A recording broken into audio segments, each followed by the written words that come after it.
시내산에서 드디어 이스라엘 백성들이 하나님을 대면하게 됩니다. 하나님께서 이스라엘 백성들을 애굽에서 부르신 이유는 그들을 다시 살게 하기 위함이었습니다. 그들이 홍해를 건널 때 그들이 감지하든 감지하지 못했던 그들의 영은 이미 죽고 다시 살아난 것입니다. 바로의 종이었고 욕망의 노예였던 히브리 노예들은 홍해에서 죽고 이제 하나님의 자녀의 삶, 바로의 노예가 아니라 욕망의 노예, 죄의 노예가 아니라 하나님의 자녀로서 새롭게 태어난 것입니다. 그리고 새롭게 태어난 하나님의 자녀들이 어떻게 살아야 될지, 내가 너희들을 왜 불렀는지 하나님께서 명확하게 지난주 말씀해 주셨던 그것은 제사장 나라가 되게 하기 위함이었습니다. 다시 살게 하는 사람, 하나님과 사람들을 이어주는 사람입니다. 절망과 자괴감으로 빠졌던 사람을 영광과 소명으로 이어지는 삶입니다. 더 이상 이 세상에 살 소망이 없는 사람들을 다시 살 희망으로 이어주는 사람. 그래서 하나님 안에서 다시 살 뿐만 아니라 사람들을 다시 살게 하는 삶. 그것이 하나님이 히브리 백성들을 부른 이유이시고 그것이 하나님이 저와 여러분을 부르신 것이었죠. 지난주 부활의 메시지에 맞게 하나님은 우리를 다시 살게 하셨습니다. 예수 그리스도의 죽으심으로 말미암아 우리의 죄를 씻으시고 우리가 이 세상에 다시 살게 하셨고 이 세상에서 다시 사는 삶은 나 하나 사는 삶으로 끝나는 것이 아니라 누군가를 다시 살게 하는 삶입니다. 그런 다시 사는 삶, 다시 살게 하는 삶을 위해서 하나님이 이제 이스라엘 백성들과 만나십니다. 하나님은 이제 하늘에서 내려오셔서 시내산에 내려오셔서 하나님이 이스라엘 백성들을 만나기 위하여 모세를 통하여 히브리 백성들이 준비하라고 하십니다. 이스라엘 백성들이 이제 내가 그 백성들을 친히 만날 것이니 그들이 나의 만남을 준비하라고 하십니다. 여러분 400년 동안 전해 들었던 하나님입니다. 아브라함의 하나님, 이삭의 하나님, 야곱의 하나님. 자기 당대 한 번도 보지 못했어요. 아니 그 누구도 보지 못했어요. 전해 들었던 하나님입니다. 애굽에 10가지 재앙이 내릴 때 그 엄청난 재앙은 보았지만 그 재앙을 내리신 하나님은 보지 못했습니다. 홍해를 가르시고 대제국 애굽의 그 군대를 수장시키는 그 놀라운 기적을 보았지만 하나님은 보지 못했습니다. 그런데 그 하나님이 이제 내려오신다고 합니다. 그 하나님을 맞이하기 위해서 얼마나 준비를 많이 했을까요? 그런데 하나님이 그들에게 준비하라고 하신 것은 한 가지입니다. 그것은 너희들이 나를 만나기 위하여 반드시 준비해야 되는데 그 준비는 성결입니다. 너희들의 옷을 깨끗이 빨라고 명하십니다. 10절과 11절입니다. 같이 읽겠습니다. 여호와께서 모세에게 이르시되 너는 백성에게로 가서 오늘과 내일 그들을 성결하게 하며 그들에게 옷을 빨게 하고 준비하게 하여 셋째 날을 기다리게 하라. 이는 셋째 날에 나 여호와가 온 백성의 목전에서 시내산에 강림할 것이니니. 자, 옷을 깨끗이 빠르라고 하십니다. 옷을 깨끗이 빤 그것, 깨끗이 빤 옷이 그 빨래가 사람을 거룩하게 하는 것은 아닙니다. 그런데 하나님께서 그렇게 명하신 것은 준비하라는 것이죠. 그냥 나에게 오지 말고 준비하되 그렇게 옷을 빨듯이 몸과 마음을 정결하게 내 스스로가 준비하라고 하십니다. 그리고 또 하나를 말씀하십니다. 여인을 가까이 하지 말라. 15절입니다. 모세가 백성에게 이르되 준비하여 셋째 날을 기다리고 여인을 가까이 하지 말라 하시니라. 자, 이것은 가정에 있는 남편들과 아내들에게 하셨던 말씀입니다. 부부 관계가 거룩을 무너뜨린다는 뜻이 아닙니다. 거룩은 일상의 삶과 동떨어진 것이 아닙니다. 여러분 오해하시면 안 돼요. 거룩은 일상의 삶과 동떨어진 것이 아닙니다. 다 기도원에 가고 사람과 떨어져 사는 것이 아닙니다. 거룩은 있어야 될 자리에 있는 것이 거룩입니다. 근데 하나님께서 왜 부부의 관계를 하지 말고 여인을 멀리하면서 준비하라고 하는가 하면 그 육체적인 즐거움을 잠시 멈추고 하나님과의 만남에 집중하라는 것입니다. 왜? 하나님은 하나님과 육체를 만나는 것이 아니라 하나님은 영이시니 영과 영의 만남이기 때문입니다. 인간이 가지고 있는 즐거움들이 있습니다. 먹는 즐거움, 여러분, 그거 무시할 수 없습니다. 육체의 즐거움, 보는 즐거움, 듣는 즐거움, 먹는 즐거움. 여러분, 5,000년 전에도 사람들이, 돈 있는 사람들이 뭐 했는가 하면 좋은 거 먹고 마시고 노래 불렀습니다. 여러분, 수천조가 있어도, 수백조가 있어도, 아니 너무 우리하고 동떨어졌지만 수천만 원, 수억 원이 통장에 있어도 여러분, 사람들이 즐기는 거 뭐가 있는가? 별거 없어요. 먹고 마시고 좋은 것 보고 좋은 것 먹고 좋은 것 마십니다. 여러분들이 그럼에도 불구하고 이 좋은 날 진의 경화에게 꽃구경 안 가시고 여기 온 여러분들을 주님의 이름으로 축복합니다. 예, 꽃도 다 졌어요 지금. 예. 육체의 즐거움보다 더 큰 즐거움이 정신적 즐거움입니다. 그죠? 예, 기쁨이죠. 기쁨입니다. 근데 정신적, 정서적 즐거움보다 더 큰 즐거움이 영적인 즐거움입니다. 한번 확장된 정신세계는 결코 이전으로 돌아갈 수가 없습니다. 우리가 오늘 일주일 내내 피곤한 몸을 이끌고 먹고 살기 위해서 살다가 주일까지 와서 또 오늘 아침부터 이렇게 예배드리고 봉사하고 섬기는 것은 이렇게 하지 않으면 하나님이 벌 주시거나 하나님이 우리의 것을 빼앗아 가시기 위함이 아니라 우리의 육체의 고단함을 넘는 우리의 마음과 우리의 영혼의 기쁨이 있기 때문입니다. 인간은 더 큰 기쁨을 위해서 작은 기쁨을 투자하거나 작은 기쁨의 소멸을 감수합니다. 왜? 손해보는 것이 아니라 더 큰 기쁨이 있기 때문입니다. 그래서 여러분, 사람에게 먹는 기쁨이 얼마나 커요. 그 먹는 기쁨을 억지로 참고 저울에 올라갔을 때 기쁨을 누리기 위해서 죽게 살기로 노력하잖아요. 그러니까 여러분, 인간은 그렇게 단편적인 존재가 아닙니다. 영혼과 육체와 그리고 정신을 소유했기 때문입니다. 그래서 하나님께서 집중하기 위함입니다. 또 하나는 무엇인가 하면 이제 가나안 땅에 들어갈 것이거든요. 근데 가나안 땅에 있는 모든 종교적 신들, 종교적 그 제2관계, 가나안에 있는 신들과의 모든 제사는 성적인 결합과 연결되어 있어요. 가나안에 가장 널리 수많은 신들이 있었는데 그 모든 신들 중에 가장 대표적인 신들이 바알 계열의 신이었어요. 바알과 아세라는 그 바알 신전에서 제사 드리는 것이 그 신전에 있는 창기들과 몸을 썩는 것이었습니다. 그것이 일종의 제사였고 지금 우리의 개념은 상상이 안 되지만 그 당시의 문화에서는 그것이 하나님 그 바알 신에게 제사를 드리고 그 기쁨을 누리는 것이 하나님 그들이 신들에게 제사를 드리는 행위였어요. 그래서 명하셨습니다. 그 모든 것들을 중지하고 나와의 영적인 만남에 집중하는 것입니다. 그렇게 옷을 빨고 마음을 준비하고 그리고 모든 육체의 즐거움을 잠시 멈추고 하나님께 그 만남을 집중해도 그럼에도 불구하고 하나님과 인간 사이에 맺고 수 없는 간격이 있어요. 아무리 옷을 빨아도 마음을 준비해도 그 간격, 하나님 앞에 하나님과 인간 사이에 도저히 인간이 넘을 수 없는 선이 있습니다. 12절과 13절 하나님 이렇게 명령하십니다. 너는 백성을 위하여 주위의 경계를 정하고 이르기를 너희는 삼가 산에 오르거나 그 경계를 침범하지 말지니 산을 침범하는 자는 반드시 죽임을 당할 것이라.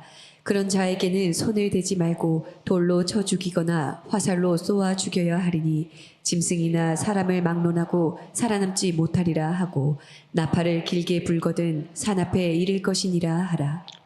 그럼에도 불구하고 완전히 하나님 만나지 못하고 하나님께서 신의 산을 경계를 쳤어요. 경계를 쳐라. 이거는 못 넘어온다. 만약에 침범하면 내가 죽이겠다는 거예요. 그러니까 하나님을 만나라고 얘기해놓고 하나님과의 만남을 준비하라고 하시면서도 도저히 인간이 하나님을 만날 수 없는 선이 있어요. 경계, 침범, 죽임 이런 것은 우리가 아무리 애를 쓰고 아무리 우리 자신을 준비해도 하나님과 우리 사이에 넘을 수 없는 간격이 있음을 보게 됩니다. 하나님은 이 간격을 더 강조하세요.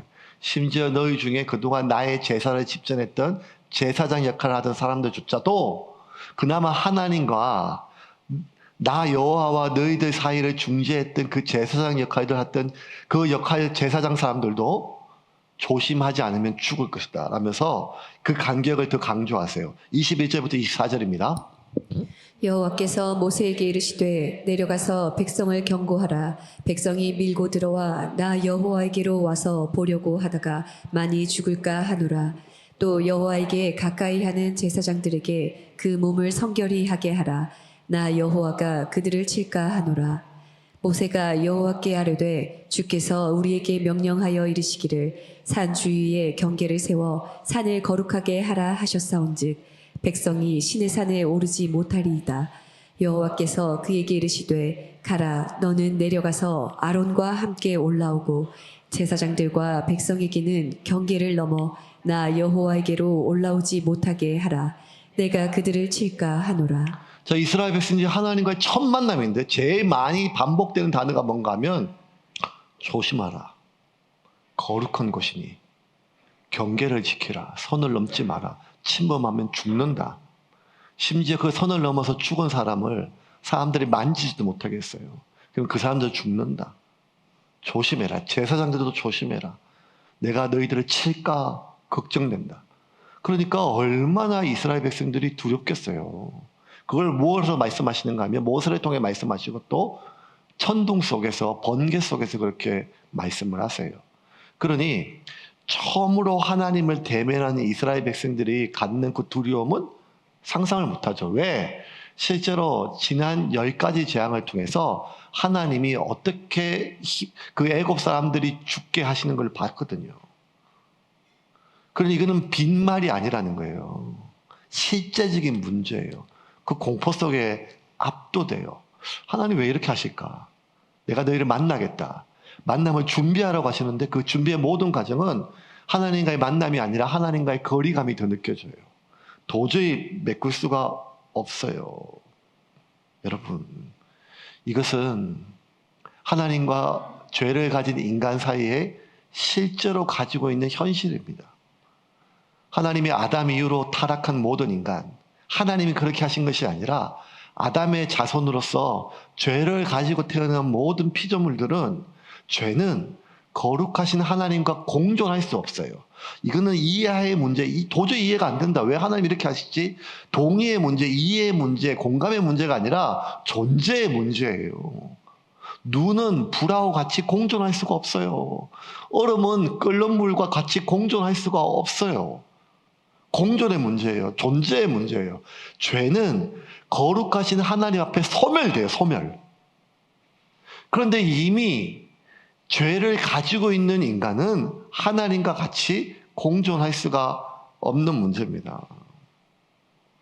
이 하나님과 인간 사이의 간격은 죄뿐만 아니라 하나님은 창조주시고 인간은 피조물이기 때문에 피조물인 인간이 하나님을 다 이해할 수 없습니다. 하나님을 다 공감할 수 없고 동의할 수 없습니다. 여러분, 우리가 아무리 교회에서 하나님을 사랑하시다, 인간이 죄를 짓고 아담의 죄 때문에 오늘도 예배 끝나고 나면 새 가족분 교육할 때 이 가르쳐요. 인간의 죄가 뭔지, 선악과가 뭔지, 그 의미가 무엇이고, 그리고 죄가 무엇이고 심판이 무엇인지, 하나님은 거룩하시고, 이걸 아무리 설명해도요, 여러분, 제가 진짜 30년 넘게 지금도 설명하고 있거든요. 그러니까 얼마나 잘 늘었어요. 진짜 여러분, 복음이 보험이라면 100만 명은 제가 가입시켰을 거야 아마. 그 정도로 그렇게 사람들에게 이렇게 할 정도로 했지만 여러분, 이거 합리화시킬 수가 없어요. 이해시킬 수가 없어요. 왜냐하면 피조물인 인간이 하나님의 섭리를 이해를 못해요. 더군다나 고통 속에 있는 사람들을 어떻게 이해시켜요? 이게 하나님의 섭리다. 하루아침에 내 평생에 일구었던 모든 사업체를 잃어버리고 거리에 나앉게 된 사람에게 이게 하나님의 섭리다. 더 귀한 것을 줄 것이다. 우리가 잘 아는 단어, 우리가 잘 아는 얘기. 우리를 하나님께서 정금같이 연단하여 우리가 연단시켜서 정금처럼 귀한 금처럼 깨끗한 금처럼 순금처럼 18K, 14K 다 녹여서 순금을 만드는 것처럼 하나님께서 우리를 정금처럼 나아가게 하리라. 이 말씀 욥기 말씀이거든요. 욥기에 얼마나 아픈 이야기예요. 하나님을 잘 믿고 정말 신뢰했던 그 욥이 하루아침에 모든 재산을 잃어버려요. 하나님이 허용했기 때문에. 심지어 자기 자식들이 다 죽어요. 이런 욥한테 하나님이 너를 단련하기 위함이라고 어떻게 설명해요? 하나님이 더 귀한 거 주시기 위함이다. 하나님의 섭리가 있을 것이다. 여러분, 하나님의 섭리는요, 우리가 이해할 수 없어요. 그래서 그렇게 하나님 앞에 항변하는 욥에게 하나님께서 욥의 친구를 통해서 뭐라 얘기하시는가 하면 우리가 하나님의 뜻을 다 이해할 수 없다는 거예요. 욥기 36장 26절입니다. 같이 읽겠습니다. 하나님은 높으시니 우리가 그를 알 수 없고 그의 횟수를 헤아릴 수 없느니라. 하나님을 알 수가 없어요. 헤아릴 수가 없어요. 그래서 여러분, 어떤 것들은 설명이 필요한 게 아니에요. 아무리 설명해도 하나님께서 왜 가나안 땅에 죄 없는 아모리 족속들을 죽이셨나? 왜 그 어린 아이들까지 다 죽이라고 명령하시는가? 이런 거를 설명한다는 것은 아무리 신학적으로 하나님의 공이 이미 그들은 죽어 마땅한 죄인 뭐 이런 것들이 만약에 나의 문제라면 왜 내 자식이 죽어야 되는지, 왜 내 이 모든 것을 잃어야 되는 건지, 이게 하나님의 섭리, 동의 이렇게 할 수가 없어요. 하나님 속에 들어가 있던 사람조차도 어려워요. 가장 하나님 마음을 잘 알았다 하는 사람, 내 마음속에 쏙 들어왔다라고 하는 다윗조차도 하나님을 다 이해할 수 없어요. 다가 아니라 하나님을 아는 지식이 자기에게 게 들어오기가 참 어렵다는 거예요. 그래서 다윗이 시편에 이렇게 고백해요. 시편 139편 6절입니다. 같이 읽겠습니다. 이 지식이 내게 너무 기이하니 높아서 내가 능히 미치지 못하나이다. 인간이 하나님을 피조물의 창조주를 이해로 갖고 알 수가 없어요. 그러면 여러분, 이렇게 하나님과 인간 사이의 간격이 커요. 죄 때문에 공존할 수도 없고, 피조물이 인간이 창조주 하나님을 이해할 수도 공감할 수도 없어요. 그런데 우리가 어떻게 하나님과 관계를 맺어요? 하나님의 말씀은 죽인다. 선 넘지 마라. 내가 너희들을 칠까 하노라. 나는 거룩하다. 너희는 죄인이다.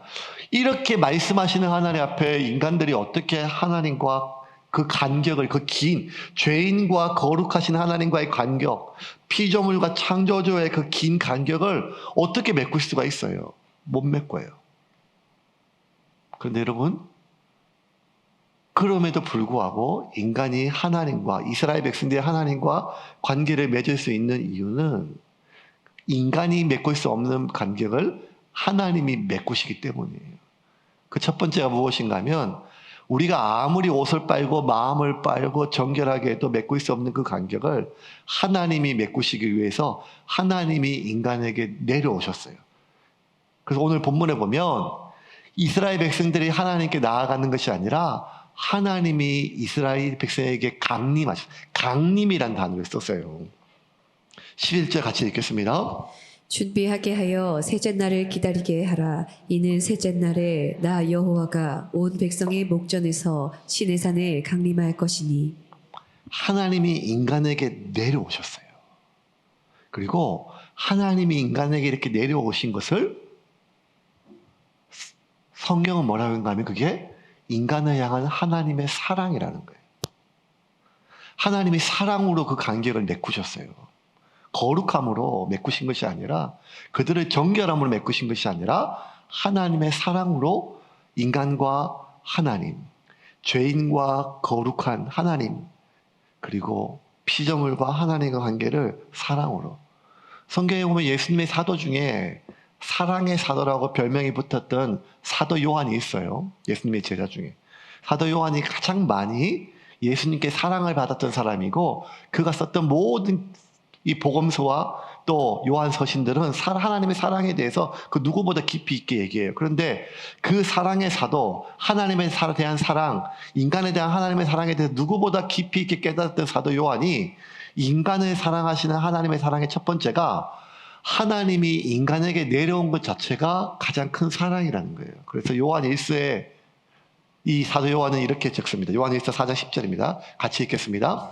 사랑은 여기 있으니 우리가 하나님을 사랑한 것이 아니요 하나님이 우리를 사랑하사 우리 죄를 속하기 위하여 화목제물로 그 아들을 보내셨습니다. 자, 하나님이 인간을 사랑해서 내려오셨고 그것이 사랑이라는 거예요.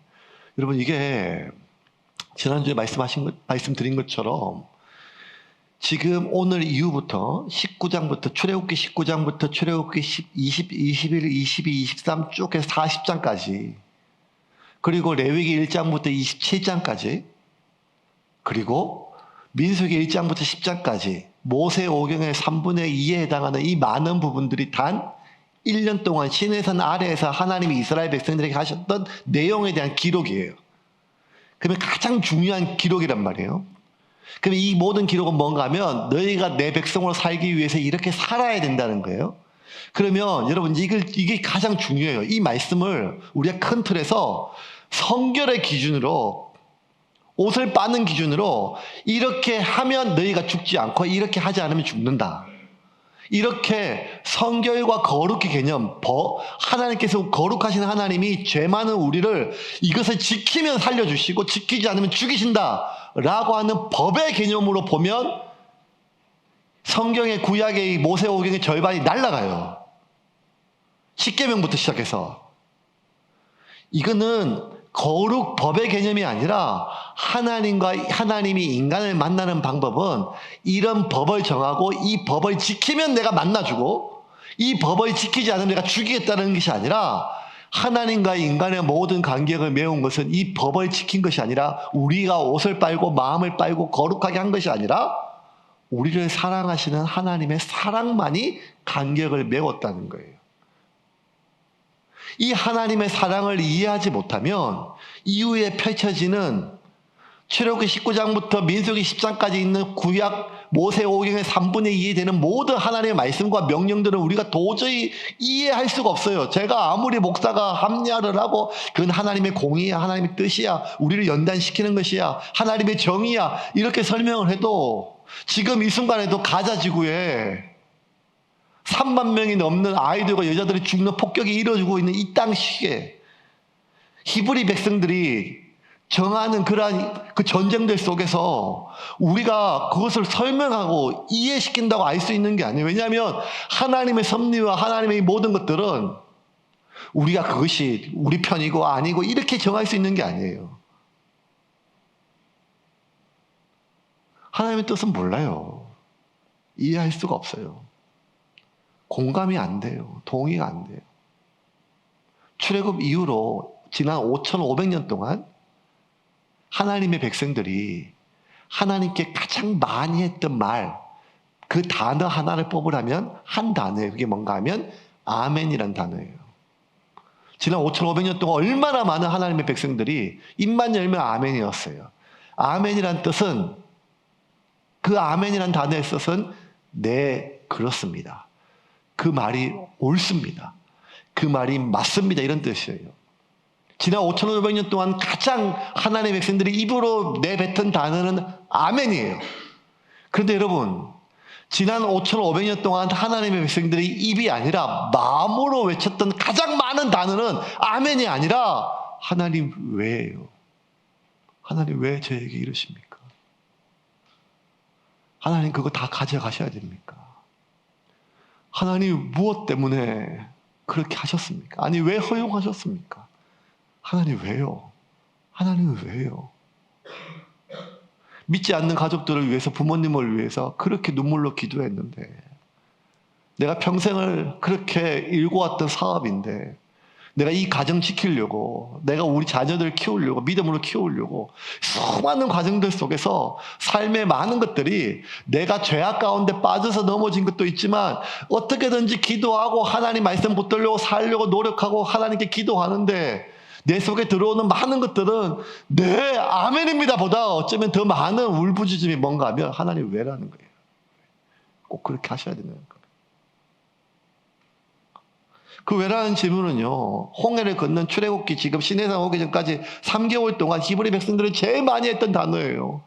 가나안 땅을 약속하고 홍해를 건넜는데 홍해를 건너니까 가나안이 아니라 광야예요. 적과 꿀은 물도 없어요. 3개월 내내 히브리 백성들이 제일 많이 외친 게 뭔가 하면 왜 이 땅으로 인도하는 거예요? 왜 여기 이렇게 하는 거예요? 시내산 이후로 앞으로 40년 동안 히브리 백성들이 제일 많이 하는 단어가 왜라는 단어예요. 다 모세에게. 왜? 하나님 왜? 그들 다 200만 명이 대부분이, 아니 200만 명 전부가 다 죽으면서 마지막 순간까지 했던 말은 뭔가 하면 하나님 왜?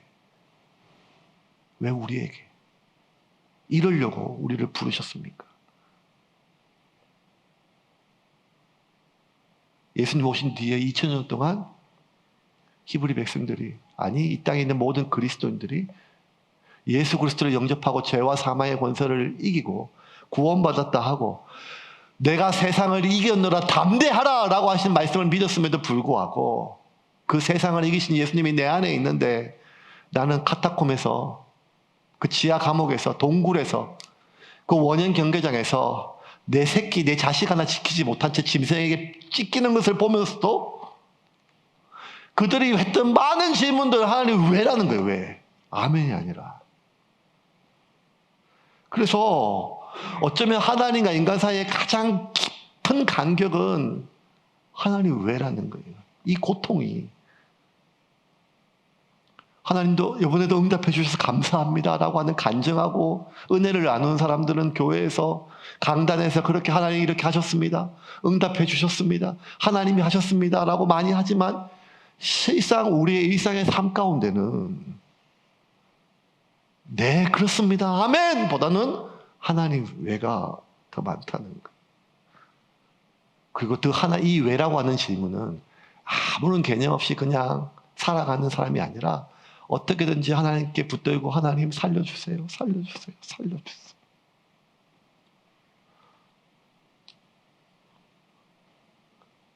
지난 2년 동안 제가 제일 간절하게 기도했던 3명이 있어요. 마지막 아미의 말기암.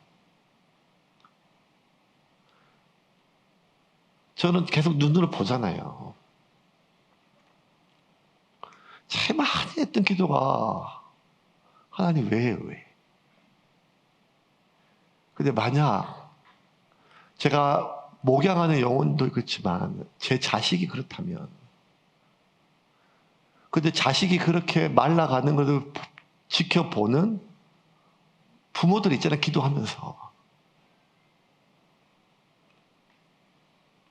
우리가 얼마나 간절히 기도하는 제목이 있는데 이것 말고는 마지막 희망인데 그것마저 무너질 때 얼마나 하나님 앞에 하나님 왜 그러십니까? 라는 게 들어요.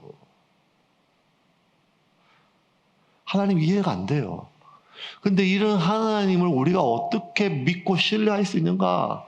그것은 하나님은 공의롭기 때문에 그 공의가 논리적으로 법적으로 정의롭기 때문에 이해가 되기 때문에 공감하기 때문에 안 돼요. 타인의 고통은 내가 이해할 수 있어요. 그는 하나님의 공의에 하지만 나의 고통은 그게 이해가 안 돼요. 내 자식이 그러는데요.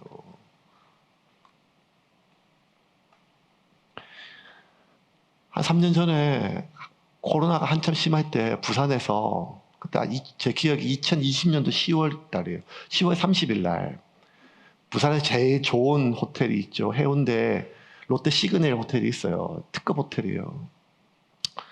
그때 거기서 큰 행사가 있어가지고 그 호텔 큰 대연회장에 이제 현수막을 붙여야 되는데 그게 막 10m 이상 7, 8m 되니까 현수막 붙일 때 이제 현수막 업체 직원이 와가지고 현수막을 붙이는 거예요. 그 호텔 안에 이제 그 리프트에 이제 타고 기계가 쭉 올라가는데 7, 8m 올라가 6, 7m.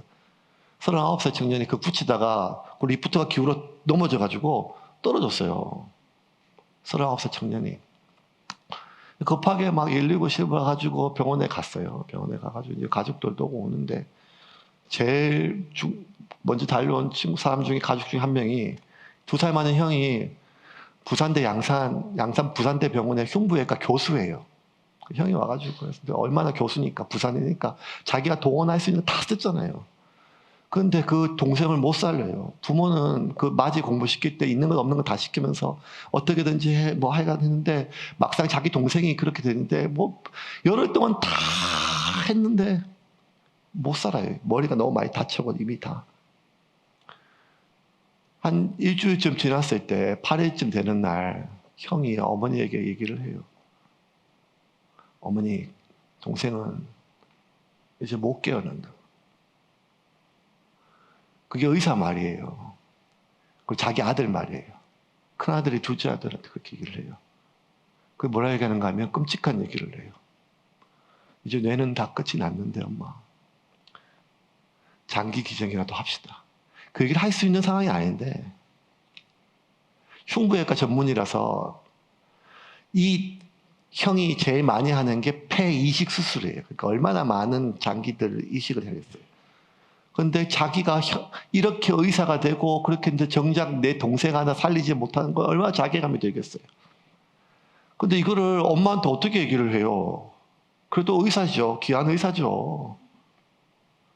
근데 아버지가 어제까지만 해도 그저께까지만 해도 일주일 전만 해도 아침에 밥 먹고 오늘 저녁에 일찍 올게 하고 왔던 아들이 멀쩡하게 나갔는데 저녁에 정신을 잃고 왔는데 그냥 아들가 지금도 숨 쉬고 있는데 죽는다고 하니까 근데 그거를 고민하고 못한다 하다가 어머니 아버지 결정을 했어요. 당일날 그 기사를 제가 읽었어요. 마지막 날 이제 곧 중환자실에서 수술실로 옮기는데 그때까지 어머니가 뭐 하는가 하면 계속 아들 손을 붙잡고 팔다리를 주물러요. 살아나라고. 숨이 붙어 있으니까. 그래서 이제 큰아들이 와가지고 동생을 데리고 가요. 데리고 가는데 그 중환자실에서 수술실로, 말이 수술실에 이제 아들 죽이러 가는 거죠. 가는 그 길 속에서 엄마가 했던 그 마지막 단어가 제가 그 기사를 읽었는데 너무 뇌리에 박혀요. 그 어머니가 뭐라고 얘기했는가 하면 아들아 미안하다 고맙다 나중에 먼저 기다려 이게 아니라 엄마가 그 복도에서 했던 유일한 단어가 뭔가 하면 천천히 가자. 천천히 가자는 거예요. 내가 내 손으로 사인을 했어요. 부모로서. 그런데 그 엄마가 천천히 가자. 그 복도 중환자실에서 수술실, 말이 수술실이지 도살장이잖아요. 누구한테는. 엄마가 사인을 했어요. 그런데도 그 가는 짧은 복도에서 지금 멀쩡하게 온기가 있잖아요. 방금 전까지 내가 팔다리로 주물렀잖아요. 그러니까 여러분 이게 자식 있는 부모로는 이게 상상만 해도 너무 겁이 나요. 내 자식이 그러면요. 못해요. 그 짓을 누가 해요. 지금 숨 쉬고 있는데. 기적이란 게 있잖아요. 기적이란 게. 의학이 뭐라 그래도 깨어날 수도 있잖아요. 1년 아픈 것도 아니고 10년 아픈 것도 아니고 열흘밖에 안 됐어요. 아직 그냥 따뜻한 온기가 있는데 지금 가서 가슴을 열어야 돼요. 살을 찢어야 돼요. 그래서 심장을 빼고 콩팥을 빼야 돼요. 그런데 엄마가 마지막까지 하는 말이 뭔가 하면 그 짧은 길에 천천히 가자. 이걸 듣는 순간 그래 다 이해가 돼요. 자기 아들이 그 사망 진단에 내사 판정에 다 큰아들이 하늘 같은 그 의사 아들이 다 결정했어요. 그 의사 아들이 그 흉부외과 교수가 폐 이식 수술할 때 제일 많이 하는 단어가 뭔가 하면 빨리예요. 기증자들이 망설이면 조금 더 늦으면 폐가 기능을 잃습니다. 빨리 결정해 주세요. 가슴을 열고 폐를 옮기면 그 옮기는 사람들에게 서울에서 부산까지 오는 동안에 빨리 와야 됩니다. 빨리.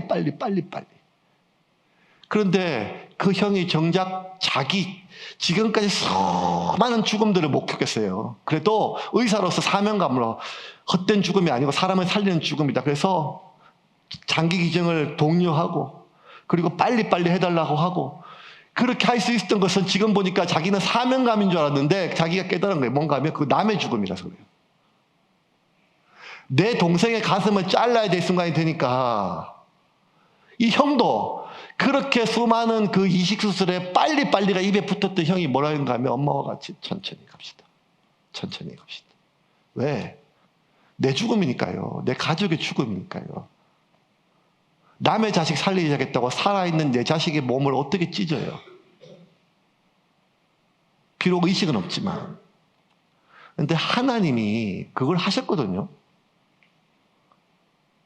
하나님이 죄인들은 우리들을, 인간들을 살리기 위해서 아들이 의식이 없을 때가 아니라 의식이 있을 때 하나님께 살려달라고, 나의 하나님, 나의 하나님, 내 아버지 나를 살려달라고 소리칠 때 그 아들이, 살아있는 아들이 그 고통 속에 너무 신음하면서 하나님, 나 아버지 나 살려달라고 소리치는데 성부 하나님, 아버지 하나님이 그 아들을 몸을 찢으셨어요.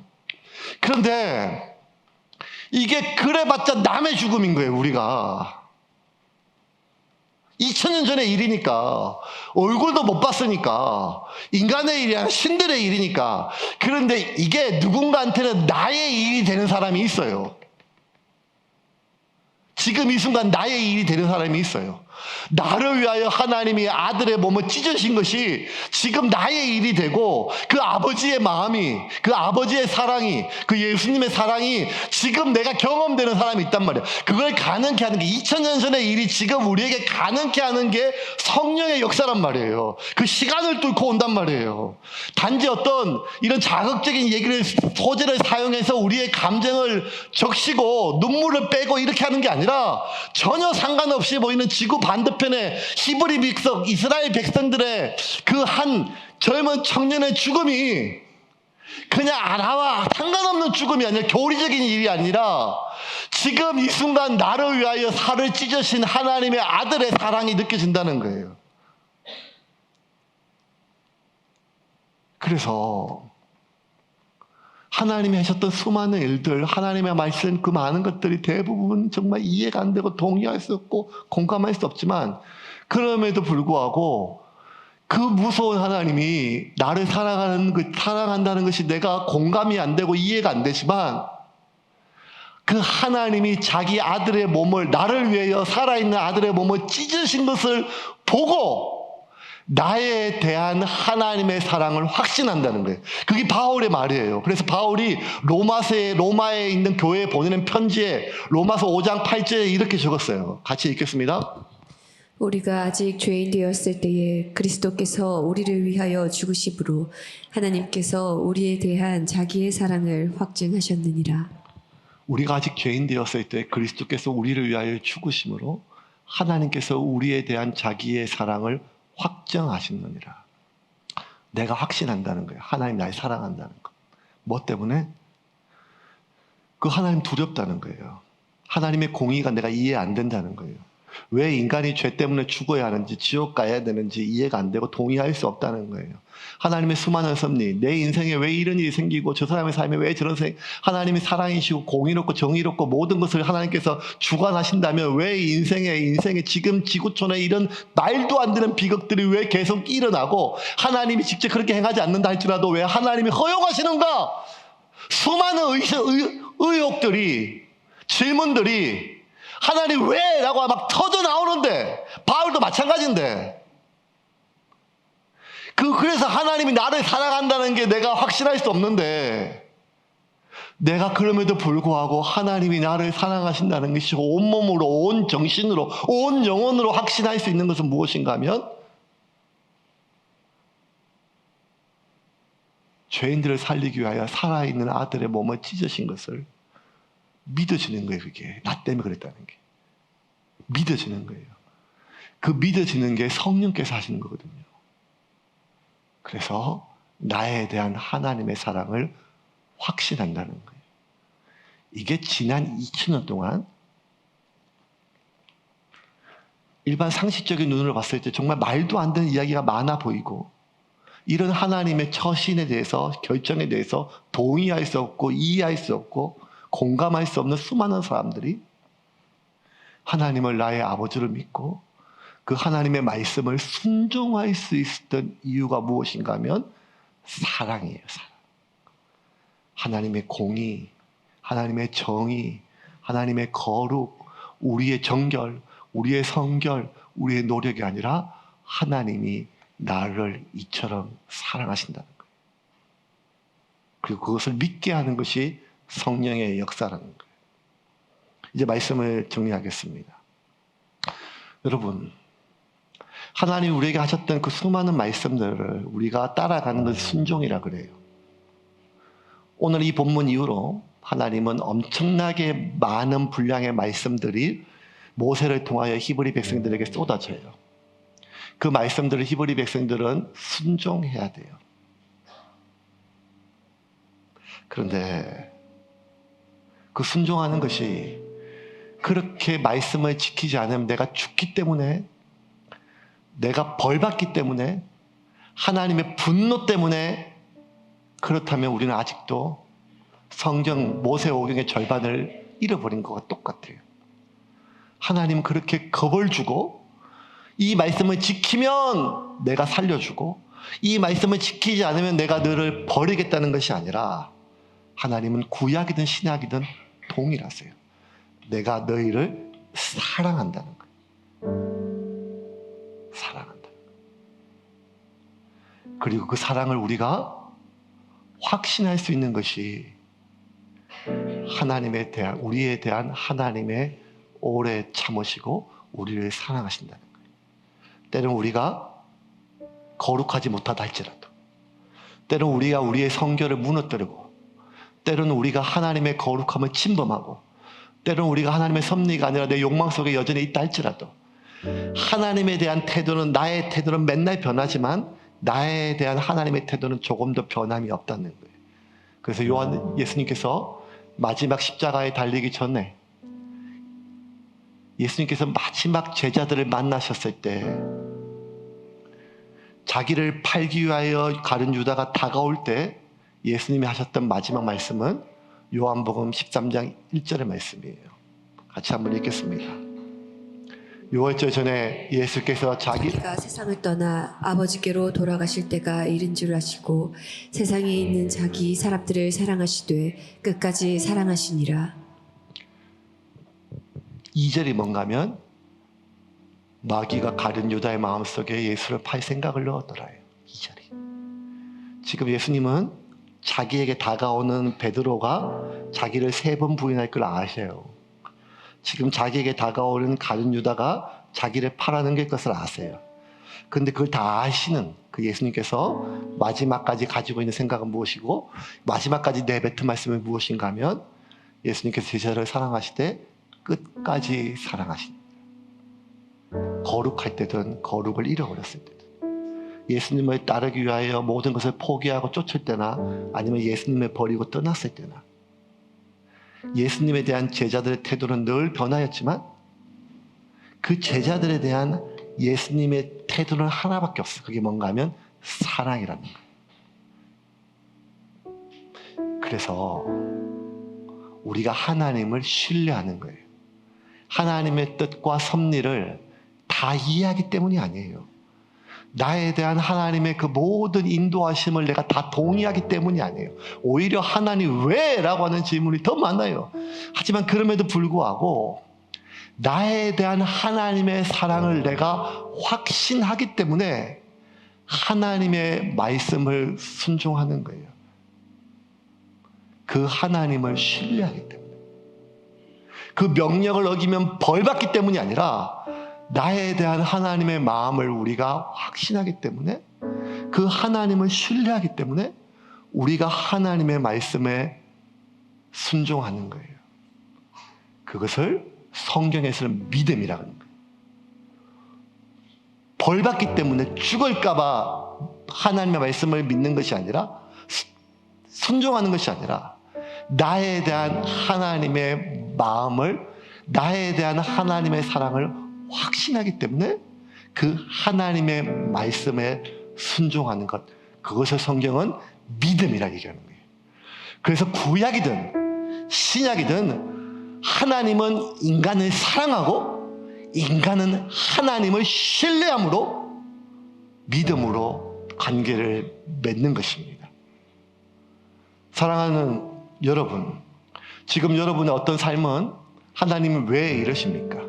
하나님 난 사랑하기를 원하고 진짜 원수까지는 아니지만 내 가족을 지키기 위해서 애썼고 이 관계를 지키기 위해서 애썼으며 이 삶의 가치들을 지키기 위해서 애쓰면서도 불구하고 온통 나의 삶의 환경들은 내가 지키고자 하는 모든 것들을 파괴하는 이 상황들 속에서, 그럼에도 불구하고 내가 이곳에 있는 것은 그 하나님이 두렵기를 넘어, 우리가 그 말씀에 순종하는 것은 두렵기 때문이 아니라 두려움을 넘어 하나님을 신뢰하기 때문입니다. 나에 대한 하나님의 그 사랑을 성령 하나님께서 이 시간 여러분에게 내려주시기를 주님의 이름으로 축원합니다. 이것은 말로 되는 것이 아닙니다. 이건 설득으로 되는 것이 아닙니다. 목사의 요사스러운 합리화로 되는 것이 아닙니다. 오직 살아계신 성령 하나님께서 이 시간에 이곳에 임하여 주셔서, 여러분 마음속에 임하여 주셔서 말씀을 타고 시간을 뚫고 그 모든 간격을 뚫고 우리 가운데 오셔서 하나님이 나를 이처럼 사랑하신다는 것이 내가 확신될 때, 나는 그 하나님을 신뢰함으로 세상을 살아갈 수가 있는 것입니다. 이번 한 주 그 하나님과 여러분의 간격을 그 사랑과 믿음으로 메꾸시고 승리하는 여러분이 되기를 주님의 이름으로 축원합니다. 이제 같이 한번 기도하겠습니다. 하나님을 신뢰하게 하여 주시옵소서. 나의 거룩과 나의 정결함으로 간격을 메꾸는 것이 아니라, 나의 노력과 헌신이 아니라, 나를 사랑하시되 끝까지 사랑하시는 하나님의 사랑을 신뢰하게 하시고 그 하나님을 신뢰함으로 하나님께 순종하게 하여 주시옵소서. 기도하겠습니다. 하나님 아버지, 이 시간 주님 앞에 나아갑니다. 우리에게 주어진 이 모든 상황들과 이 약간 나약한 모든 말씀들 가운데 주님, 다시 한번 주님의 은혜 가운데 회복되기를 원하오니 주의 거룩하신 말씀과 은혜 가운데 온전히 나아가기를 소망합니다. 하나님, 우리에게 주어진 이 모든 상황들을 주께서 긍휼히 여겨주시고 하나님의 은혜 가운데 다시 한번 깨어있게 하여 주시고 주의 말씀과 은혜 가운데 온전히 나아가기를 원하오니 성령 하나님께 애들에게 연약함을 붙잡아 주시고 은혜 가운데 인도하여 주시옵소서. 하나님의 거룩하신 말씀과 은혜 앞에 나아가기를 소망합니다. 주여, 저희들에게 믿음을 부어주시고 우리의 삶 가운데 하나님의 은혜 가운데 붙잡아 주시고 하나님 역사하여 주시옵소서. 어떠한 상황 속에서 하나님 믿게 하여 주시고 성령 하나님께서 이곳에 오셔서 우리를 사랑하시는 하나님의 은혜 앞에 나아갈 수 있도록 주님 도와주시옵소서. 주님 도와주시옵소서. 예수님의 이름으로 기도합니다. 내게 이 양육과 찬양하며 준비하신 예물 하나님께 드리겠습니다. 내게 있는 향유옥한 주께 가져와 그 발 위에 입 맞추고 깨뜨리니라. 나를 위해 험한 산길 오르신 그날 걸음마다 크신 사랑 새겨 내게 양육한 내게 있는 양육한 주께 가져와 그 발 위에 입 맞추고 깨뜨리니라.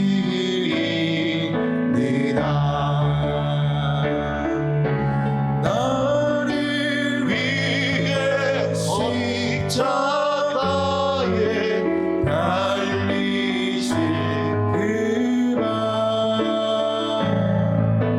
흘린 피로 나의 죄 대속하셨네. 하나님에 대한 우리의 태도는 날마다 바뀝니다. 오늘은 좀 어떻습니까? 여러분 상태가 좀 괜찮습니까? 지난주는 어떻습니까? 지난주 상태가 안 좋았습니까? 하나님에 대한 우리의 상태의 여부와 상관없이 우리에 대한 하나님의 태도는 한 번도 바뀐 적이 없습니다. 그 사랑입니다. 그 사랑을 확신할 수 있다면 우리는 세상을 이길 수가 있습니다. 용서하며 살 수 있습니다. 소명을 따라 살아갈 수가 있습니다. 하지만 그 사랑을 잃어버린다면 복음의 절반을 잃어버리고 두렵고 무서운 하나님만 남게 되고 지옥에 대한 두려움만이 우리가 교회를 나가는 유일한 이유가 되는 것입니다. 하나님은 사랑이십니다. 나를 위하여 자기 몸을 버리신 하나님의 아들을 믿는 믿음 안에서 이번 한 주 승리하는 여러분이 되기를 주님의 이름으로 축원합니다.